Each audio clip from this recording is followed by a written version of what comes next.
Hi everyone, how's it going? Firstly, thanks so much for helping us out with the portfolio benchmarking module. So this is going to be a new module that we are obviously, selling out there to customers.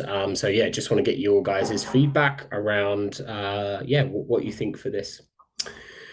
All right, so this is going to be our new welcome page. So this page here is going to actually replace the current welcome page that we have in the platform. And we've done a few little updates here and there by, sort of adding in this extra section here around configure. So configure is actually going to be the new manage section of the platform, but then still keeping applications and connect in there to really help guide the users to that left-hand side navigation. We've also added in here a start a platform journey. Now, if the user selects this, currently this is then going to take them directly into the portfolio benchmarking module. So if we select that, that's going to open us up into that module. Now to navigate back, we can use the breadcrumbs to help us go back to where we've came from. Or obviously we could use the left-hand menu there to take us back home. For this, we're going to select the breadcrumb. Now, another entry point for the portfolio benchmarking module is through the Action Center. The Action Center can be accessed via the left-hand side menu under Applications. Now, if the user selects Action Center, that's going to then open us up into the Action Center page. A couple of key things on this page. Right up here at the top, we have the summary tiles. Now, this is going to give us, obviously the total number of journeys that we have, journeys being those like modules like portfolio benchmarking. The complete versus incomplete, average journey completion time, and journey types. We also have down here in the grid, we have this button called Add New Journey. Selecting Add New Journey will open us up the pop-up where the user is able to select the journey that they want to start. This can be filtered via little filter sections here, right? To basically filter the list into a couple of categories, portfolio being across your whole portfolio, sites being specific to sites. We're going to go ahead and we're going to start the portfolio benchmarking journey. All right, so we've now started the journey and we're in here at the portfolio benchmarking summary page. A couple of key things here in terms of navigation. Up here at the top, we have the portfolio benchmarking progress.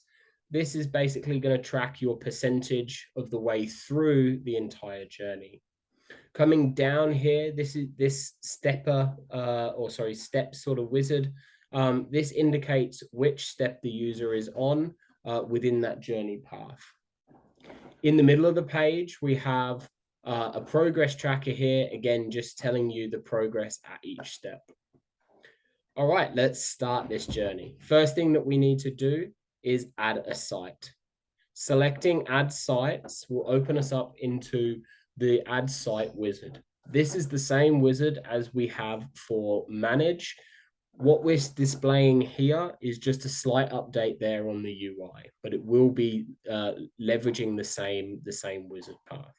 User can download the template, drag a file in, and then a grid validation will be shown. Once we're happy with that, the user can upload, and now we've completed that section of the wizard. Now, if we can also from here, just before we start utility, we can actually navigate back to the Action Center via this button here. Now, selecting that, we can now see that we have portfolio benchmarking inside the Action Center.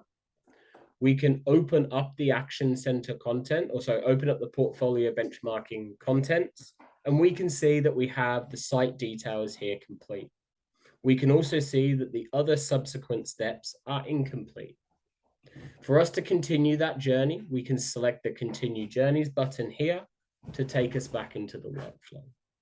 Same as the sites, we can download the template, drag a file in, and we get taken to the validation grid. Now, here we can see that we have errors that are displayed in the grid. Now, we can filter that by selecting the red button here to then only show the rows that contain errors. The user can then fix that within the grid, and then once they're happy, they can upload. The next step is setting the baseline date. Now, all baseline dates are, what we can see here is that the electricity baseline dates, the water and the gas, this is based off the utility file that you've dragged in. So this would be your file that you previously dragged in would only have electricity, water, and gas data.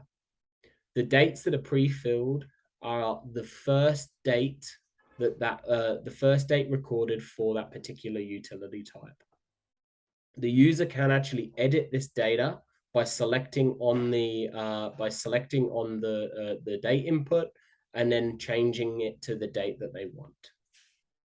Once they are happy with that date, they can then select next, and then this is then going to give you an overview, also give you a result of your baseline data. Let's now install the portfolio benchmarking. By selecting install, we can see, so if we go back one page, we can see that the generate workspace and data source has been added to the bottom, right? Once that hits 100%, we know that that's been complete and we have completed our workflow. The next step is for the user to explore the workspaces that they've unlocked. By selecting Explore, we can now be taken into the workspace library where the 5 templated workspaces plus portfolio summary have been bundled into a folder for the user. Alrighty, thanks so much, everyone. Cheers. Thanks.